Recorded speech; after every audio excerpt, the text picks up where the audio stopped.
Staying in contact. I'm London Mitchell. A new effort is underway in Ohio to end the death penalty. A group of bipartisan state lawmakers has introduced legislation that would abolish the death penalty. Ohio currently has 122 individuals on death row. This new push to abolish the death penalty prompted me to revisit my discussion with the Director of Community Outreach for Ohioans to Stop Executions, Jennifer Price. We'll also talk with two men whose convictions were overturned, freeing them from death row. Ohioans to Stop Executions is an organization that has been around for 35 years. Governor DeWine cooperatively put in an unofficial moratorium on executions in our state, and we are very, very grateful for that because it's given us the amount of time and the amount of really grace that we needed to be able to have engaging conversations and meaningful conversations with our lawmakers here. And so we are having great success with two pieces of legislation, HB 183 and SB 10.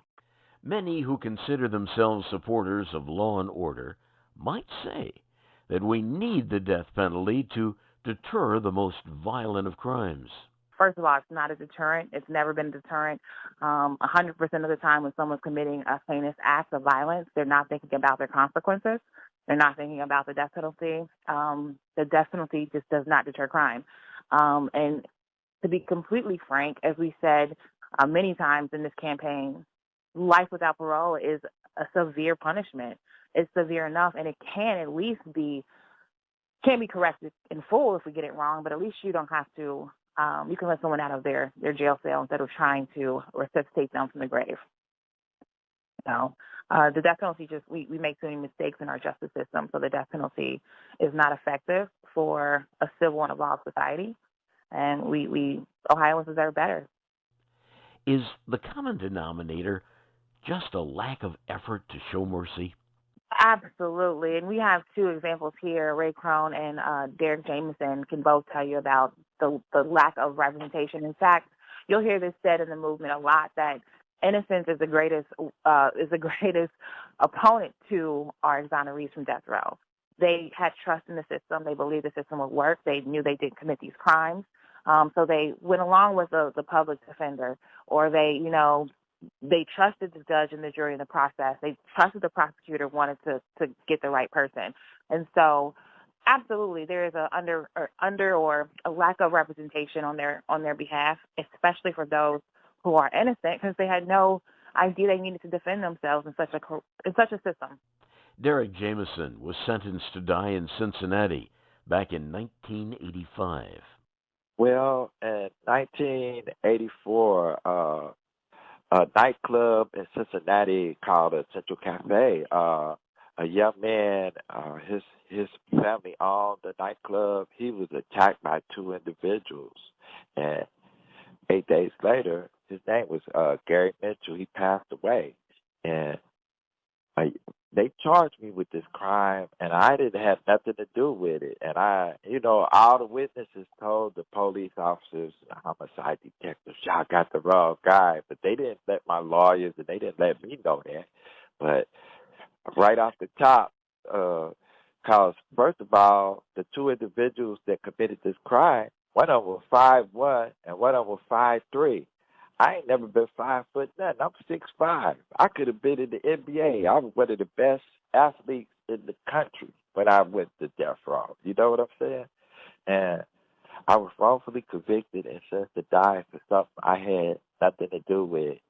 That's why we do this work, the abolition work, because we got one of the best systems in the world, but it's broken, and we're making a lot of mistakes because we're killing a lot of innocent people. Me and a lot of my friends, we got sent to die because we were poor, not because we was guilty, But that's what happened in America. We got a broken system, but we got one of the best systems in the world, but it's broken, and we're making a lot of mistakes.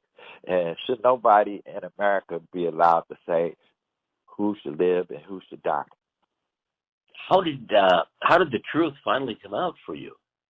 Well, my case is I got one of the worst cases in American history.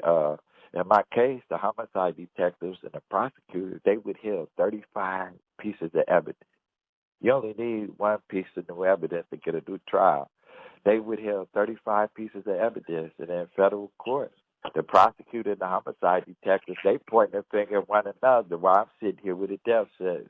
Innocent, but, that's why we do this abolition work. We try to end the death penalty in the United States because, the death penalty is not a deterrent. The death penalty make the country a lot more unsafer because we killing people. The government, the United States government are killing people, Over 1,500 men, women, and children have been executed since 1977. And that's just wrong, Should nobody have a right to say who should live or die in America? To those who are listening to us, what would you like them to do? Try to help us with this abolition work to do the end of death penalty because, in America, we need a lot more love and compassion. We don't need no more killing. We didn't kill too many, too many people already. Over 1,500 people been executed.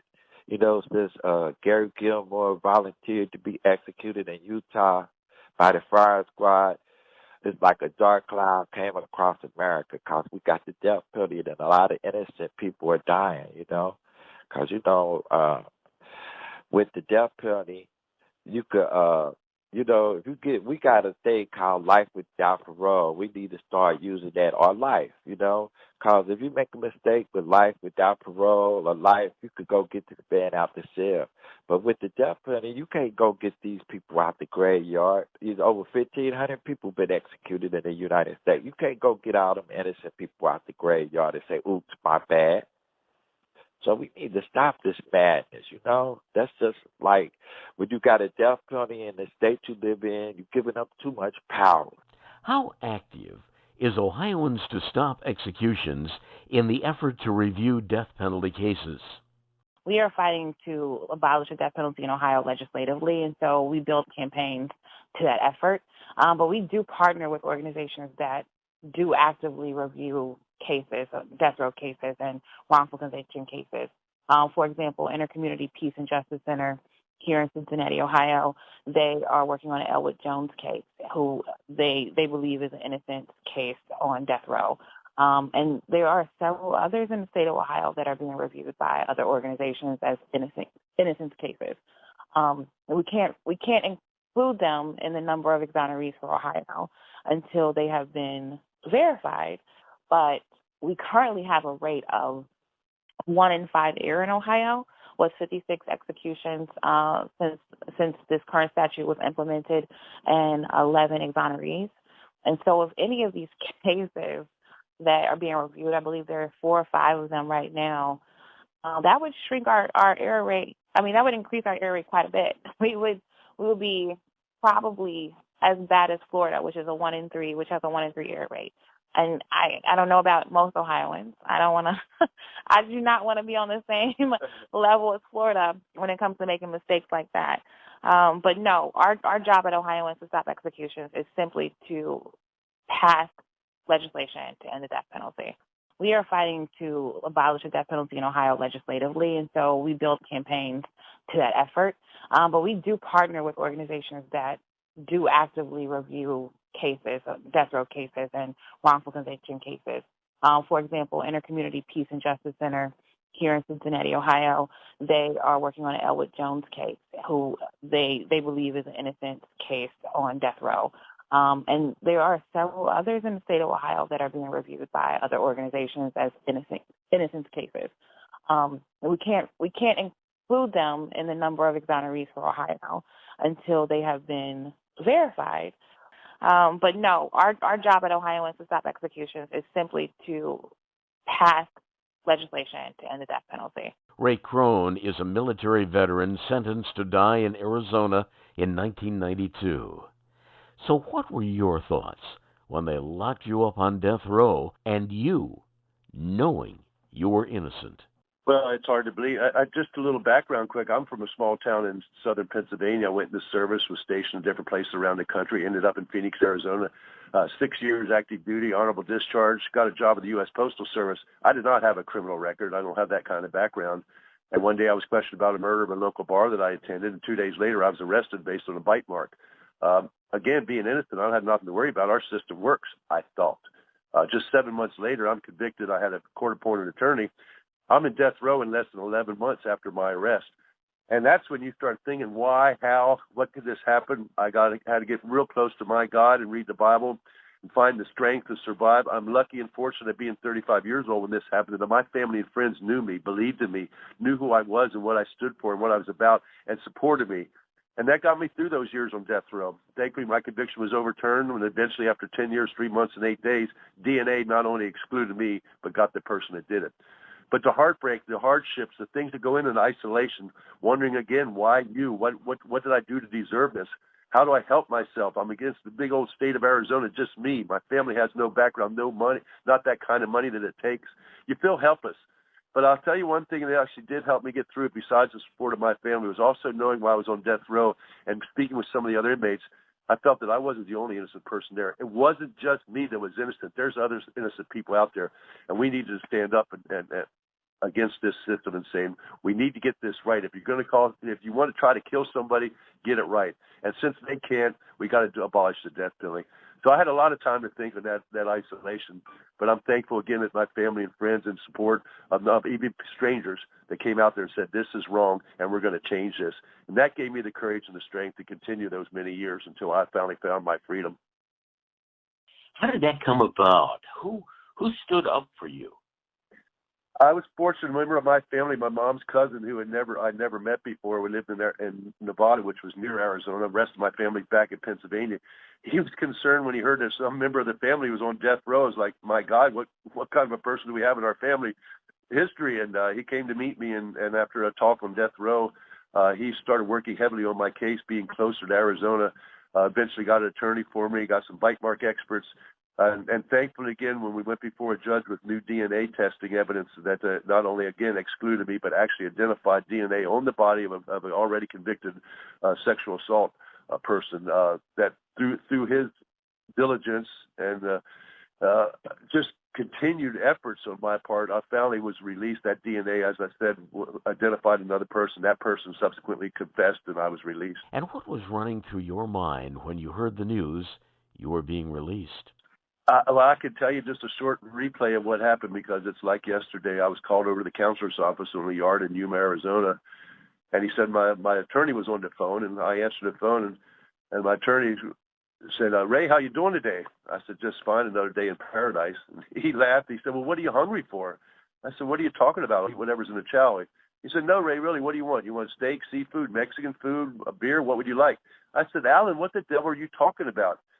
He said, I just got off the phone with the prosecutor's office. They just got back from the judge's chambers. They're cutting the paperwork, Ray. You're coming home today. And I just started, what did you just say? He said, roll up, Ray. It's all over. You're coming home. 3 hours later, I walked out of that prison with people screaming, go home, Ray. And then were clapping for me. And I walked out of that prison that day to start my life all over again at the age of 45. And what would you tell individuals who today are on death row and know they are innocent? Well, I tell you, I found strength in the Bible, the stories of Job and Jonah, for one thing. And not everybody has the same religious beliefs and backgrounds. But I know this, too. We also need support from the outside. But there is strength. There are people looking into these cases. There are people that can seriously care and have the expertise to find the truth in cases, even as old as they are, maybe 10, 15, 20, 30 years old. It's not easy to have that faith and that strength, especially if you feel alone. But I want them to know that there are other people and other instances that are innocent just like them. And that day has come for us, a number of us, and we're out here sharing our stories in hopes that light will enlighten other people in the justice system to say, hey, this is wrong. And one day nobody will have to worry about their life being on the line. They'll just be a sentence to prison. But there could be the one day when those bars will open up and they can walk free again, and the truth will be told. For more information on Ohioans to Stop Executions, go online to NoDeathPenaltyOH.com. That's our program for this week. Please join us again next week. Staying in contact, I'm London Mitchell.